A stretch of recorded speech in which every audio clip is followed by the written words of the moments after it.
E tem um outro destaque que eu preciso chamar a sua atenção, porque o presidente Lula deu mais um sinal de reaproximação com a ditadura de Cuba. Ele despachou uma comitiva liderada pelo assessor especial Celso Amorim à Havana. A intenção de Lula é reatar as relações mais amplas com o país, assim como fez com o governo de Nicolás Maduro na Venezuela. O governo voltou a nomear embaixadores, aumentando a representação diplomática brasileira em Havanas e também Caracas. Em contrapartida, Brasília também recebeu embaixadores enviados por Cuba e Venezuela a partir da posse de Lula.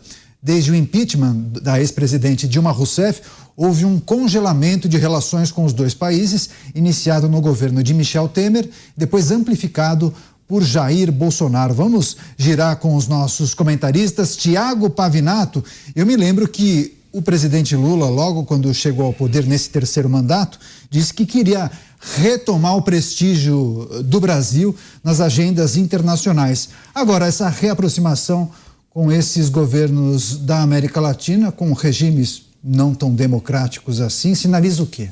Sinaliza que é o projeto Sugar Daddy da América Latina e Caribenha em ação. Para que eu vou estender mais relação com Cuba? Cuba vai pagar o que me deve? Boa pergunta. Não foi para cobrar que o Celso Amorim foi para lá. A Venezuela vai pagar o que me deve? O Brasil acabou de bloquear 100 milhões na pasta do meio ambiente, 332 milhões na pasta da educação, bloqueou 452 milhões na pasta da saúde. Isso é menos do que a Venezuela deve sozinha. É capaz que com Cuba você conseguiria até financiar, se a Venezuela e Cuba pagassem, você conseguiria financiar as pastas sem bloqueio nenhum no Brasil. Então, para cobrar não foi. Foi para fazer o quê? Mais negócio à lá o Dorico Paraguaçu. Porque não tem o que fazer. Cuba, Porto Mariel, financiou uma empreiteira para fazer um trabalho lá. Mas a empreiteira, ela não levou trabalhador do Brasil para trabalhar em Cuba. Ela pode ter levado, ela pode ter contratado um ou outro profissional aqui, mas foi uma obra que beneficiou a Cuba. E qual era a garantia do contrato? Charuto. Aí o charuto. Tem gente que fuma com a boca e o povo não é com a boca. Esse é o problema. Aí Venezuela. Para que aumentar representação diplomática da Venezuela aqui? Se a preocupação é com o brasileiro que está lá, num regime autoritário, que pode morrer a qualquer momento, eu posso até ter a manutenção de um corpo diplomático lá, porque o brasileiro que está lá vai precisar desse corpo diplomático. Agora, para que eu tenho que fazer a pompa e o rapapé do corpo diplomático aqui no Brasil? Para que ele possa caçar venezuelano que esteja fugido para cá? Então não faz sentido nenhum, né? É mais uma forma de você gastar dinheiro público de maneira inútil, com uma agenda obscura, com dois países que não têm nada, absolutamente nada a oferecer. A Venezuela ainda tem petróleo, né? Debaixo da Venezuela tem mais petróleo que na Arábia Saudita. Mas é o seguinte, é um petróleo que está lá, debaixo da Venezuela. O Brasil não vai chegar para um canudinho lá e extrair petróleo. Até porque o Brasil, ele está precisando ultimamente da ABIN para descobrir quem derrubou o disjuntor da Eletrobras. Então, assim, são os negócios muito atrapalhados num momento em que a Venezuela já tem credores muito mais robustos e muito mais impiedosos do que o Brasil, que é o caso da China.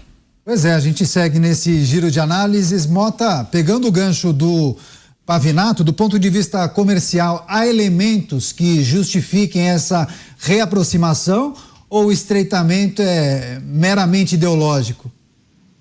Eu acho que esse é o elemento principal para o qual a gente todos os dias chama atenção aqui. Vamos só lembrar que a gente deu uma notícia, não faz muito tempo, de que em Cuba um bebê de 3 anos de idade foi intimado a prestar depoimento em uma delegacia. A gente falou sobre isso outro dia. A menina de 3 anos de idade é filha de um preso político que foi preso nas manifestações de 11 de junho de 2021 em Cuba. Cuba tem mais de 1.000 presos políticos, entre eles 32 presos menores de idade. Cuba é uma prisão controlada pela família Castro. Em Cuba não há eleições. Em Cuba não existe democracia. E aí a gente precisa perguntar como é possível que o mesmo governo que todos os dias jura amor eterno à democracia, ao mesmo tempo mantenha um caso de amor bandido com ditaduras. Cuba, Venezuela e Nicarágua. Pois é, Mano Ferreira, inclusive, é importante ouvi-lo a respeito desse tema, porque várias pessoas aqui elogiam seus comentários, mas tem uma grande parte que atribui a você a uma pessoa com simpatia, digamos, pela esquerda e pelos partidos da América Latina que comandam esses países. É verdade isso, Mano? Não é verdade. Eu acho muito engraçado isso, porque tem a polarização no Brasil tá tão engraçada que algumas pessoas vinculam automaticamente o fato de alguém criticar incisivamente a postura política e as decisões, ao meu ver, muitas estapafúrdias do ex-presidente Jair Bolsonaro, e tentam alocar a pessoa imediatamente como se fosse uma esquerdista que gosta de partidos de esquerda de forma alguma. Eu sou um liberal por inteiro. E, como liberal por inteiro, faço minhas críticas a várias posturas antiliberais que aconteceram no governo Bolsonaro e a várias posturas antiliberais que acontecem no governo Lula. Sempre fui um crítico do PT, inclusive costumo dizer que faço oposição à forma do PT de governar desde o tempo em que Bolsonaro era deputado da base aliada. Então, nunca fui petista nem esquerdista. Eu sou um liberal e, como liberal, repudio qualquer tipo de flerte com regimes autoritários, sejam eles de direita, como o Bolsonaro muitas vezes flerta, sejam eles de esquerda, como o PT flerta. A democracia liberal é o sistema político do liberalismo no mundo. O sistema político que fez com que o Ocidente avançasse, se desenvolvesse, trouxesse emprego e renda para as pessoas, modernização, tecnologia, tudo isso é fruto de um regime político que respeita as liberdades e que respeita também o direito daqueles que divergem de nós, porque não há democracia sem governo e sem oposição. O direito a ter oposição e o direito da oposição de disputar a eleição com chances de ganhar é uma das características que constitui a democracia. E é exatamente essa característica que falta nas democracias relativas que o Lula enxerga em Cuba, Venezuela, Nicarágua e Companhia Limitada. Então, esse tipo de aproximação merece todo o repúdio dos cidadãos brasileiros, dos democratas e dos liberais, porque acontece justamente de forma reveladora. Lula, de forma enganando alguns incautos durante o período eleitoral, disse construir uma frente ampla pela democracia. Então, logo assumiu, passou a dizer que a democracia é relativa e demonstra na sua política externa qual é o tipo de apreço que ele tem com o valor da democracia, que é quase nenhum. Ele é capaz de aplaudir de ser amigo de todos os ditadores de esquerda. Então, ele vê ditadores entre aqueles que são inimigos e aqueles que são amigos. Ele não é contra a ditadura, ele é contra a ditadura de direita. Então, isso é muito criticável, condenável e sempre terá o meu repúdio. Pois é, inclusive várias mensagens a respeito desse tema. O Gilberto Lopes da Silva: Cuba tem sorte, fica a poucos quilômetros do estado da Flórida. José Maria Trindade, a gente quer. Não, mas é sério, muitas pessoas. Não é engraçado isso. Vamos lá, José Maria Trindade. As pessoas morrem, né, nessa travessia, nesse convite para a liberdade. É uma situação extremamente. Você morar num extremo é triste demais. Inclusive, tem um filme que retrata muito bem essa situação, que é o Scarface. Quem tiver curiosidade, assista, um belíssimo filme com aquele Al Pacino. Que é um ator memorável. Zé, você já tinha adiantado no início do ano que o governo tinha esse projeto de retomar relações internacionais com alguns países especificamente. Já estava no radar de Lula e também dos seus auxiliares a retomada das relações e intensificar a relação com Cuba, com Venezuela e também com outras nações dirigidas por presidentes de esquerda? Sim, isso estava muito claro. Um jornalista, meu amigo lá de Minas, o Tilden Santiago, foi embaixador do Brasil em Cuba. Tilden morreu recentemente. Mas era um empregão. Ele tocava saxofone, ficava embaixador do Brasil em Cuba, não deve ter muito o que fazer, ficava lá fazendo festas em Cuba, né? A Constituição brasileira, Daniel, ela propõe a paz, né? E fala respeito à autodeterminação dos povos, né? É que o Brasil respeite a autodeterminação dos povos. Eu não vejo nesses países citados aí como autodeterminação, mas sim uma imposição aos povos. Eu não me assustaria com esta decisão do governo de intensificar relações com Cuba, seria normal. A minha grande preocupação é um conjunto de decisões de Lula e de falas de Lula que levam para um sentido perigoso e que está assustando até aliados.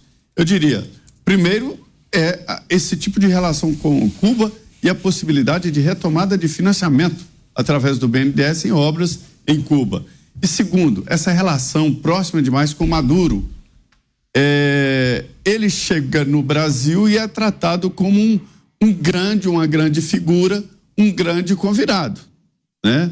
Só recebê-lo já seria temeroso, mas tratá-lo de uma forma tão evidentemente íntima, de uma forma tão evidente, fica complicado e nos causa uma certa preocupação.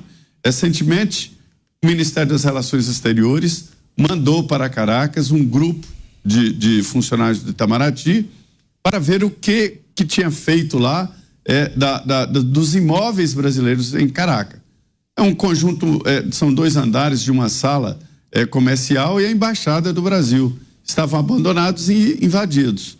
E ali esse grupo criado para inicialmente fazer um escritório de negócios, será uma embaixada, né?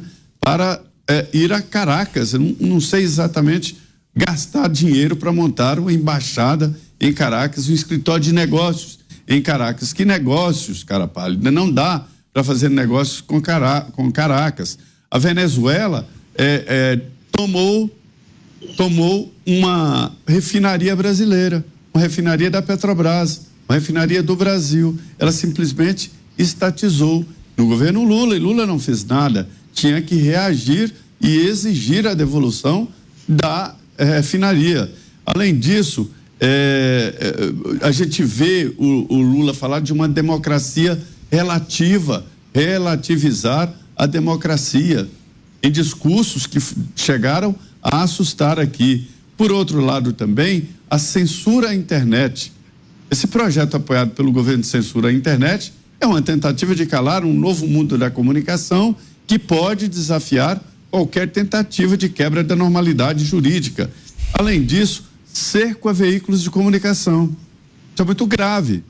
Um governo que se propõe a fazer um enforcamento, um estrangulamento econômico de um veículo de comunicação é que tem más intenções. Porque alguém iria controlar as verbas públicas para fazer sufoco a um veículo de comunicação? Jogar sobre um veículo de comunicação a força total de um poder. E isso é um indicativo de tentativa de cerceamento. Quem está contra mim é inimigo do Brasil. Outra coisa, a Nicarágua, essa relação com a Nicarágua também, e a construção ali de pontos econômicos entre esses países, e vai lá na China, dessa relação com a China, e juntando todos esses itens, né? É isso que provoca debates aqui e provoca, sim, preocupações. Se você for unir todas essas tendências, senhores, nós estamos a apenas 8 meses de governo.